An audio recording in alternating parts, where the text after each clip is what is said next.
Bonjour à tous les internautes, ici Keiko Magazine, le magazine qui vous propose des critiques ciné et télé.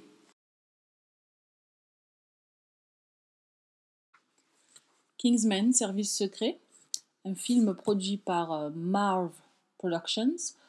Marv Productions est une compagnie de production de films qui appartient à Matthew Vaughn, qui est aussi le réalisateur du film. Et le film a été distribué par 20th Century Fox, donc le studio Fox. Pour ceux qui ne savent pas, Fox, c'est le studio qui possède par exemple X-Men, etc. Donc un studio assez respecté et très connu.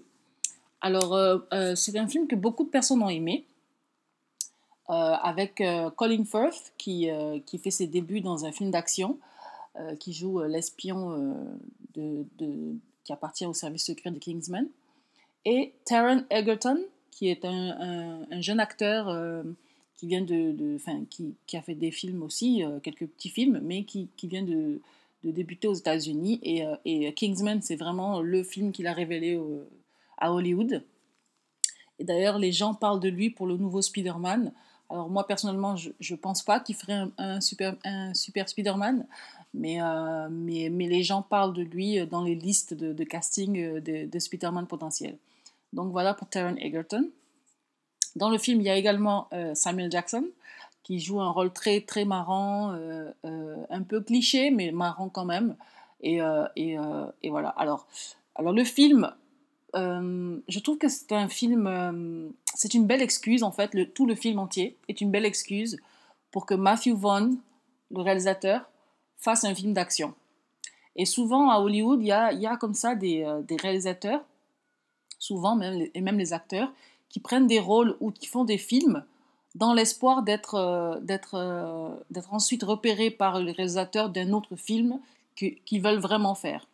Donc c'est pas du tout vrai, hein, mais je donne un exemple au hasard.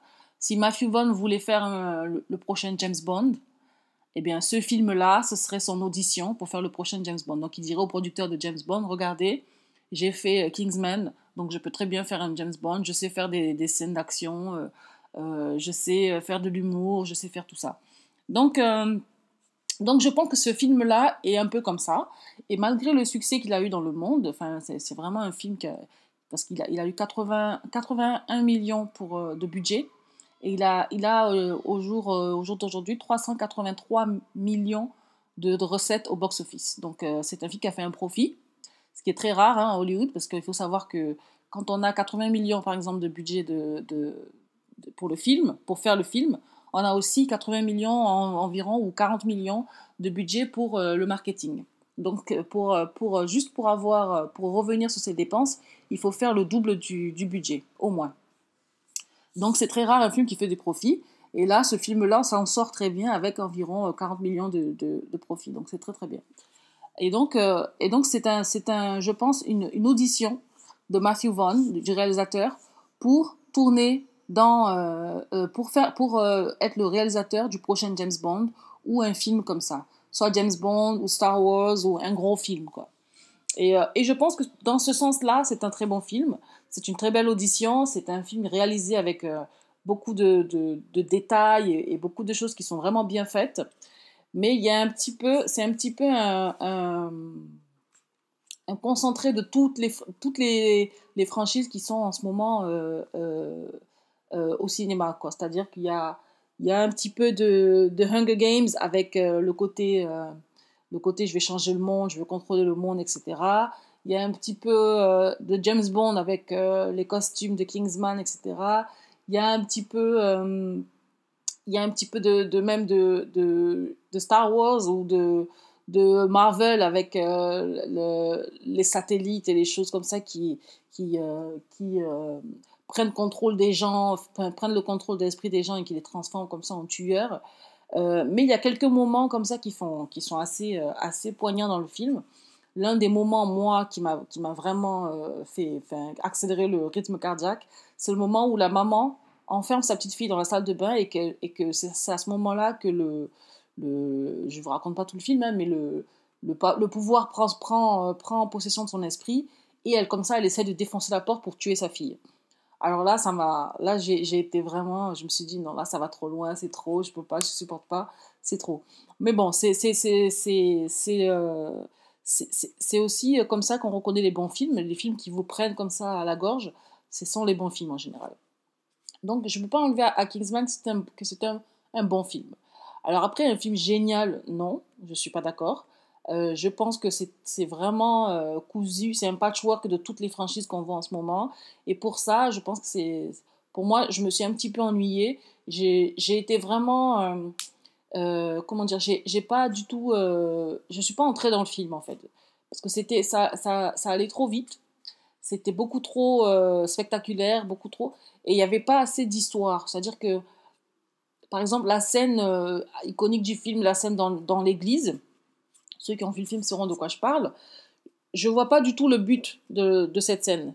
Alors, à part de montrer, ok, le pouvoir du pouvoir, hein, on va dire comme ça, le pouvoir du pouvoir qui prend l'esprit des gens, ok, mais je trouve que cette scène a été, beaucoup trop longue, beaucoup trop graphique, et je pense que c'était presque une scène de fin de film. C'est-à-dire que c'est une scène normalement que tu as à la fin d'un film, genre la grosse scène d'action qui finit le film et qu'après le héros s'en sort, etc. Et là, je trouve que c'était au milieu du film, c'était nul, c'était vraiment... alors la scène, bien sûr, elle est parfaite, hein, les combats sont parfaits, etc. Mais je veux dire, il n'y a rien qui a amené cette scène, et à la fin de cette scène, on ne comprend pas trop la fin non plus. Donc j'ai trouvé ça un peu, voilà, un peu un peu trop mal fait, quoi. Voilà, l'histoire était mal faite, mal ciselée, voilà. Alors que vers la fin du film, quand c'est Taron Egerton qui prend le rôle de Kingsman, là par contre j'ai vraiment aimé le film. Euh, euh, donc voilà, donc il y a des moments que j'ai aimé, il y a des moments où vraiment j'ai été déconnectée, je me suis dit bon ok on passe à autre chose. Euh, et, euh, et voilà. Alors par contre, la performance des acteurs, Colin Firth, moi j'ai beaucoup aimé sa performance. Taron Egerton aussi, j'ai beaucoup aimé sa performance.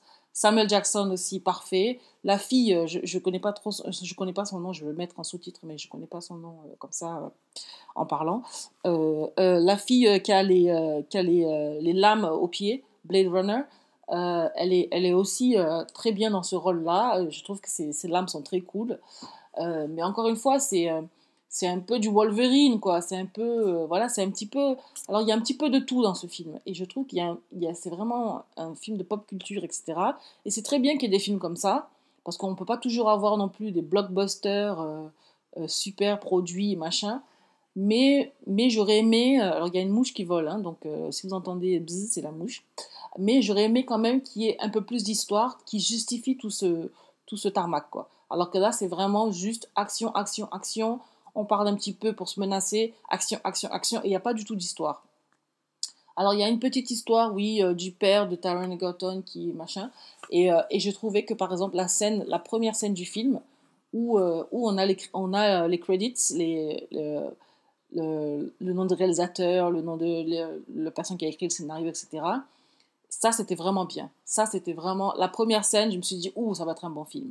Et puis après, je trouve que ça m'a un petit peu déçu, quoi. Mais la première scène, comme ça, oh, elle était magnifique. Alors là, cette scène-là, c'est vraiment une scène... voilà, la scène d'ouverture de Kingsman, c'est la scène... seulement la scène, je mettrais 15 sur 10, quoi. C'est vraiment une belle ouverture de film. Et donc, comme ça, il y a des scènes comme ça grandioses, et puis il y a des scènes pourries, et puis il y a des scènes grandioses, et puis il y a des scènes pourries. Donc, c'est vrai que je suis un petit peu mitigée sur ce film. Je ne sais pas si je dois mettre une très bonne note ou une très mauvaise note. Je ne peux pas mettre une très bonne note parce qu'il manque l'histoire. Et je ne peux pas mettre non plus une très mauvaise note parce qu'il y a des scènes d'action magnifiques. Et, euh, et donc, c'est vrai que moi, j'adore l'action, mais je ne peux pas regarder un film qu'avec des scènes d'action comme ça, les unes après les autres. J'ai besoin d'avoir un petit peu d'histoire qui justifie ces scènes d'action. Voilà, donc c'est ce qui manque à Kingsman. Et donc, je lui mettrai un 7 sur 10, un moyen. Et c'est dommage parce que vraiment, j'ai vraiment entendu beaucoup de choses géniales sur ce film et je suis allée le voir pour ça. Et du coup, ça m'a un petit peu déçu. Donc voilà. Donc 7 sur 10 pour Kingsman et Matthew Vaughn, j'espère que tu vas l'avoir ton James Bond ou ton Star Wars parce que tu essayes vraiment beaucoup. Et c'est très bien ce que tu fais dans ce que vous faites ou ce que tu fais dans Kingsman. Merci bien et au revoir.